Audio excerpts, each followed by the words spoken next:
Comment ne plus procrastiner et profiter au maximum de sa journée, que ce soit pour des activités créatives, le boulot ou les études. Hello et bienvenue sur ma chaîne YouTube. Moi c'est Mina, je suis ingénieure de formation et sur cette chaîne on va parler d'outils pour améliorer son quotidien. Donc si le contenu vous plaît, n'hésitez pas à vous abonner, à liker et à partager. Aujourd'hui on va parler de la technique Pomodoro qui est inventée par Francesco Cirillo dans les années 1980 pour mieux gérer son temps. Alors cette technique est étroitement liée avec les techniques de développement itératif et incrémental d'informatique comme la méthode d'Agile. Donc en quoi consiste cette méthode? Donc au préalable, il faut clairement faire une liste de toutes les tâches à accomplir. Ensuite, dans un premier temps, il faut sélectionner une tâche sur cette liste. Tu la choisis, tu regardes, voilà. Après, tu mets un minuteur de 25 minutes.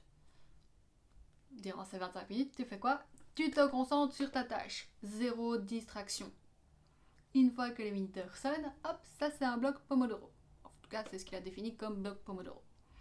Tu notes, j'ai réussi à faire cette tâche-là, on la barre, ou j'ai pas réussi à tout faire, c'est pas tout fini, toi-même tu sais. Tu notes où t'en es, tu dis, j'ai pas su tout accomplir, il me reste ça à faire, je ferai ça tantôt, ou pas du tout, ça sera pour demain. Enfin, tu notes ton avancement, tout ce qui te semble utile pour pouvoir bien évaluer tes tâches après et te dire, celle-là, faudra mettre plus de temps la prochaine fois. Une fois que t'as fait ça, tu prends 5 minutes de pause. 5, pas 15. Pas sur ton téléphone, ni à lire tes mails ou à être super productif, non. Le but est de se bouger, aller boire un verre d'eau, aller aux toilettes, se vider l'esprit. Et une fois que le timer des 5 minutes sonne, tu recommences en 1. Et au bout de 4 cycles Pomodoro, tu prends une plus longue pause, donc 15-30 minutes, et là encore une fois, pas sur le GSM, pas aller lire les mails, non, c'est faire une grande pause, tu vas étendre le linge, passer l'aspirateur, vider la vaisselle, ou aller faire une marche. C'est pas mal comme concept.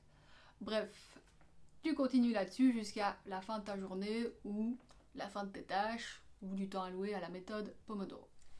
Du coup, vous allez me dire, Mina, pourquoi ça s'appelle Pomodoro? Et moi je vais vous dire, claro que si, ça vient de l'italien. C'était l'espagnol ça.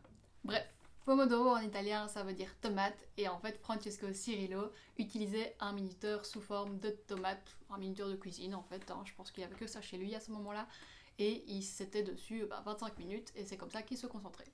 Alors quelques astuces. Premièrement, il faut choisir des tâches qui ont la taille du minuteur.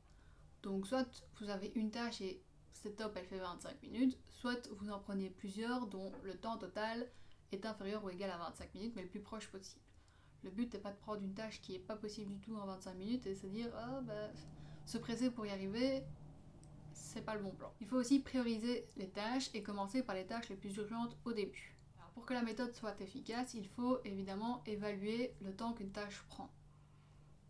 Pour certaines, ça sera facile, pour d'autres, ça sera moins évident. Et dans ce cas-là, c'est essai-erreur. Et la première fois, vous vous tromperez et vous essayerez d'en apprendre et de vous dire celle-ci, ça a pris vachement moins de temps que prévu parce que j'avais pas vu qu'il fallait faire ça. Ou celle-ci, il faut 2 fois plus de temps parce qu'il y a ça, ça, ça.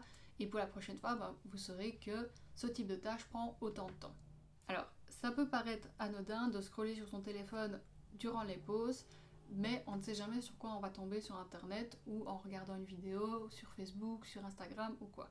Donc le but n'est pas de se retrouver à ruminer après et impossible de se concentrer sur sa tâche parce qu'on pense à ce qu'on a vu ou ce qu'on a lu avant. Il faut vraiment utiliser cette technique quand on sait qu'on ne va pas être interrompu. Donc si vous savez que vous avez une période de temps où vous n'allez pas être interrompu, pour pouvoir utiliser le fait de se concentrer durant une longue période. Si vous avez été interrompu durant votre minuteur, il est recommandé de recommencer tout le minuteur pour vraiment profiter de l'état de concentration.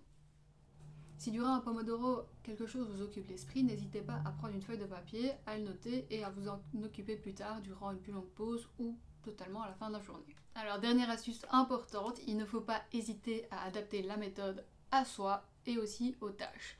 Donc à soi dans un premier temps, c'est-à-dire que si vous arrivez à vous concentrer qu'une seule minute, ça ne sert à rien de se dire je fais un Pomodoro d'1 heure, 15 minutes de pause, ça va le faire. Non. Vous allez vous concentrer 1 minute et faire 1h14 de culpabilisation sur non, j'avance pas, je me concentre pas, je devrais être en train de bosser, c'est mon loisir, tchic tchic. Non. Et à un moment donné, mettez un timer de 10 minutes et peut-être une pause de 2 minutes. Il faut commencer petit et aller vers plus gros.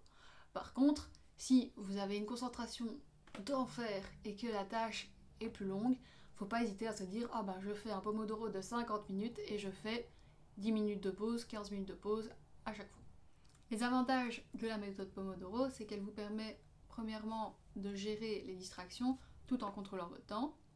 Ensuite, elle permet de gérer votre avancement et de le voir surtout. Troisièmement, elle vous permet d'augmenter votre temps de concentration. Et finalement, ça permet de diminuer la fatigue physique si vous vous levez lors des différentes pauses et la fatigue mentale parce que vous vous concentrez sur une tâche et pas 10 000 autres choses pendant 25 minutes. Donc vous ne perdez pas du temps à vous reconcentrer sur la tâche plusieurs fois d'affilée durant un court laps de temps. Alors, mini résumé de la méthode Pomodoro, donc c'est choisir une tâche, se concentrer dessus 25 minutes, faire 5 minutes de pause après avoir noté son avancement, et puis recommencer jusqu'à atteindre le 4e cycle, où là on fait une plus grande pause entre 15 à 30 minutes, et on continue ainsi jusqu'à avoir fini toutes ses tâches ou sa journée. Donc j'espère que la vidéo vous aidera à mieux vous concentrer. Dites-moi en commentaire si vous connaissiez ou non la méthode Pomodoro ou si vous utilisez une autre technique pour vous concentrer. Comme d'habitude, si la vidéo vous a plu, n'hésitez pas à liker, à commenter, à vous abonner et à partager. Je vous dis à la semaine prochaine. On est en ambiance tu vous, je ne sais pas encore comment, mais ça sera défini au bout d'un moment. Tu vois, en anglais c'est bien un you. Tu sais pas si je te tutoie, si je te vous vois, si vous êtes plusieurs derrière, on ne sait pas. Bref, j'en finis là.